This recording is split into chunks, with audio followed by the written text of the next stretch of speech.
Hi, I'm Zibby Owens, and you're listening to the award-winning podcast, Moms Don't Have Time to Read Books.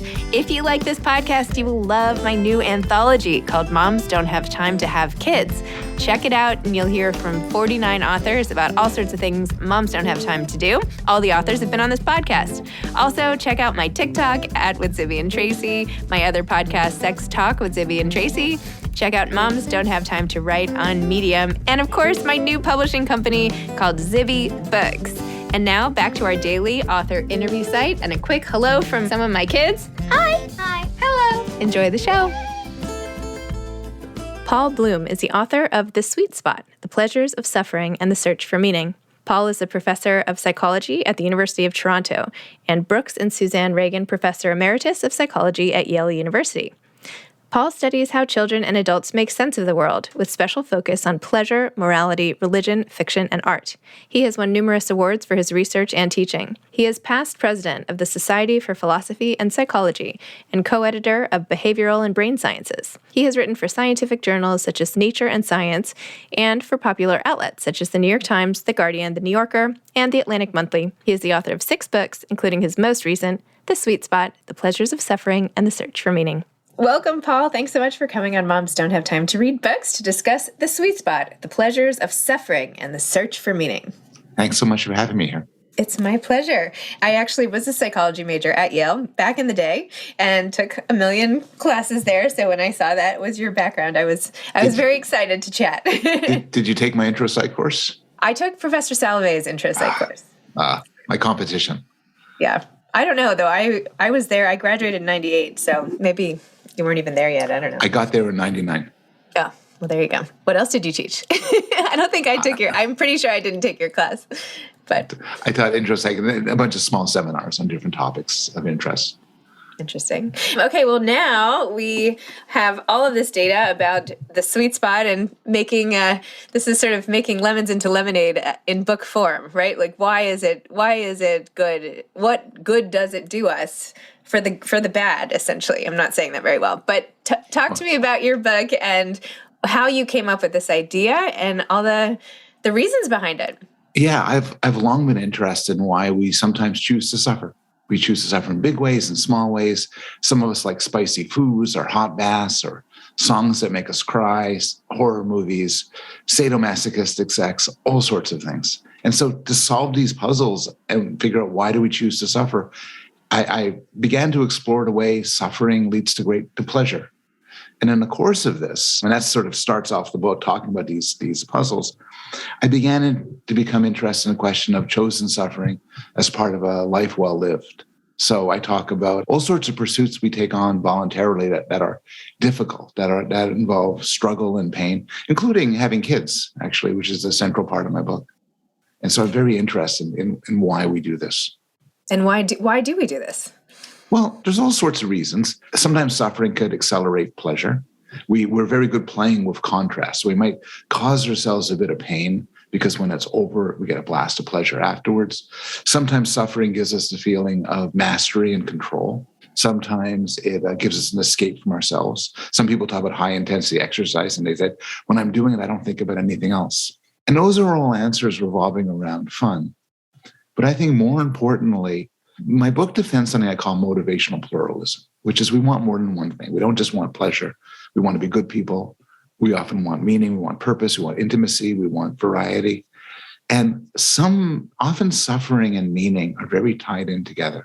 It sounds like an oversimplification, but I think it's true, which is anything that's valuable to us, anything we would take pride in, we think is important, is going to involve risk and difficulty and anxiety and all that good stuff. And so when did you notice, when did you get the inkling that this is the book you wanted to write next? What study or why this book?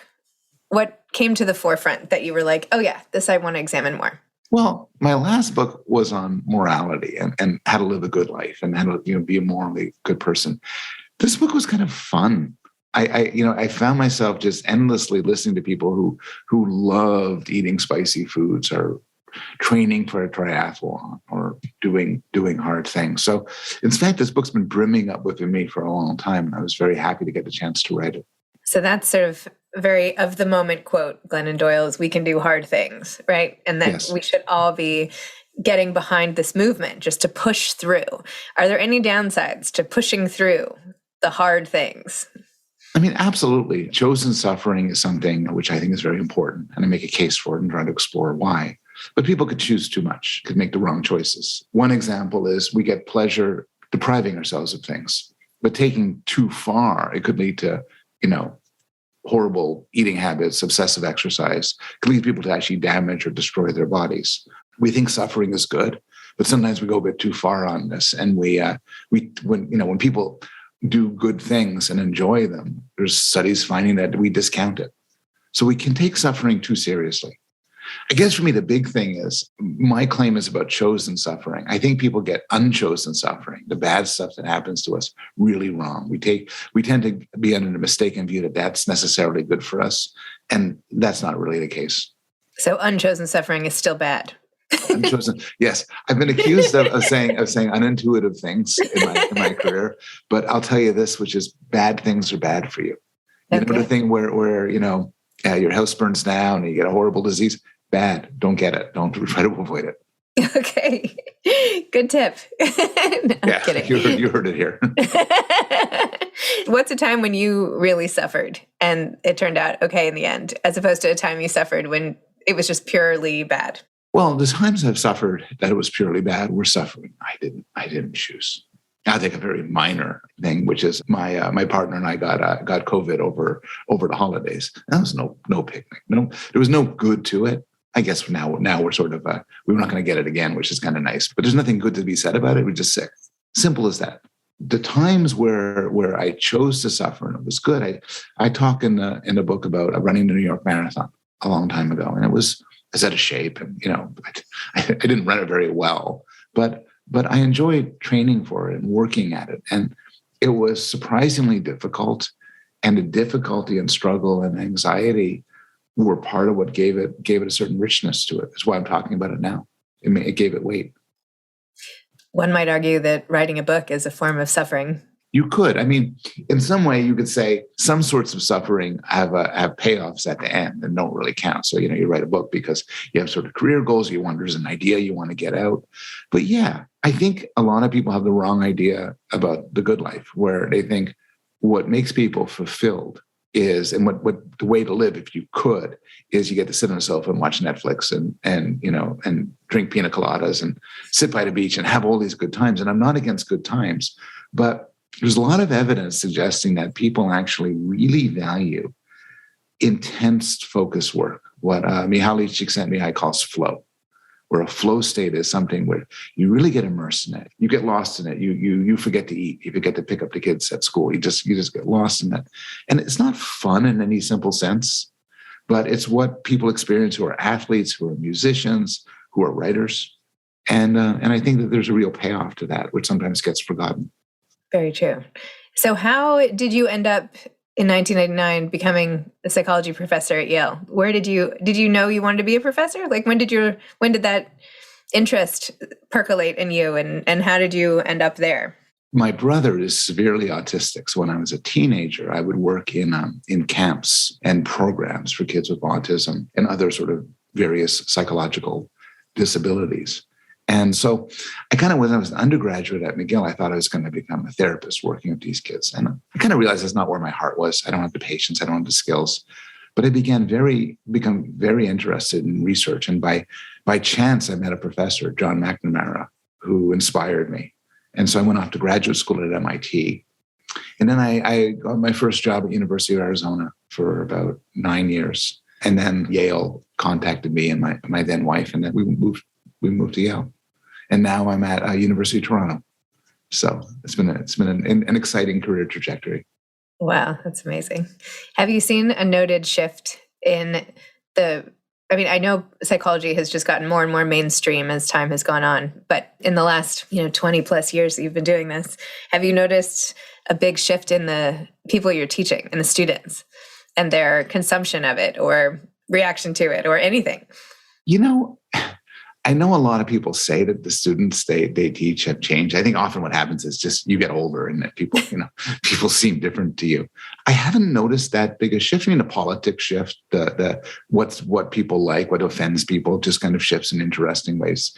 I find a lot of students are very sophisticated. I find a lot of students, when it comes to psychology, are aware of what's been happening over the last many years, the crisis in psychology, where so much of what we've said we've discovered, we haven't discovered. So much of our work has been overturned as very shoddy. And so there's an interest in, distinguishing the real science from the nonsense. And I find that students tend to be very sophisticated about psychology. And in all of your research, have you done research on what the impact of having a sibling with a mental health condition can do, or anything like that? No, not really. Not Next really. book, perhaps. Not my kind of thing. Obviously, it's pretty clear that there are things genetically comorbid with autism. But I seem to, I think maybe I'm mildly on the spectrum. Many professors are, but otherwise, the determinants of what shapes you and what changes you, it's another revolution in psychology. We know that genes play a very powerful role. And we also know that the environmental forces that shape us are so mysterious, Very true. So when you start working on a book, what's the process like for you? How long does it take you, and what does it look like? It takes me about 1.5 to 2 years to write a book. And roughly, I wake up, get a cup of coffee, and I write for an hour each morning, including, I have some exceptions. Sometimes I end up skipping it, whatever. But mostly I write an hour each morning, typically not anymore. And then over, a couple of years, a book forms. And it's a bit before that, I'm writing a proposal, I'm working with my agent, and, pitching a proposal. But the writing itself, which I love writing a book much more than I love trying to sell the book later on and getting blurbs and all that stuff. It's just unpleasant. But I really like writing a book, and I just do it in the mornings. The mornings are my most productive time. What about you? Are you also a morning writer? When I actually don't have my kids and I have the luxury of writing in the morning, yes, is my dream would be, waking up and just staying in my pajamas all day. But that's sort of my dream for every day. If I could just work in my pajamas. I mean, there's a lot to be said for having kids, but it kind of busts up a morning schedule. It does. And yes. My sons are off in the world now. So I miss them, but I get to work in the mornings. Yeah, but it is good. I know. I wish I'm very much a morning person. So I feel like so much in culture is geared toward the night, and I wish all the parties were in the morning. Yes, I'm always up for a luncheon. The dinners are harder for me. I'm like, oh no. really? In the night, I'm in my feety pajamas, like watching TV and relaxing. Yeah, so. I don't like going out in the dark, but that doesn't seem to fly. So I guess I don't know. In COVID times, it's much more acceptable to always stay home. What project are you working on now? I am finishing off actually my first draft of a book that's the story of psychology. It's meant to be anybody interested in psychology. It's for them. It talks about everything from parenting to schizophrenia to neurons to the good life. And it's just a book all about psychology, like a textbook, except it's not. I still have my textbook right back there. I should have brought it over from freshman year. I should probably open it. I'd probably get a lot more benefit than from, It may be outdated. It may be outdated now. It may, now that still very true. What advice would you have for aspiring authors? I guess the usual thing is read a lot in the genre that you want to write in. If you want to write, op-ed pieces in the New York Times, read a lot of op-ed pieces, get a flavor for them. You want to write magazine articles, self-help books, philosophical, but you should really read the literature. And then I guess in some way, this is an amazing world for people who want to write, because there's so many possibilities to write. There's countless magazines and countless online sources. So you should start small, try to publish something, try, this is not first, try New York Times, Atlantic, Vox, whatever. But then if you don't hit those, there's a whole lot of places to publish.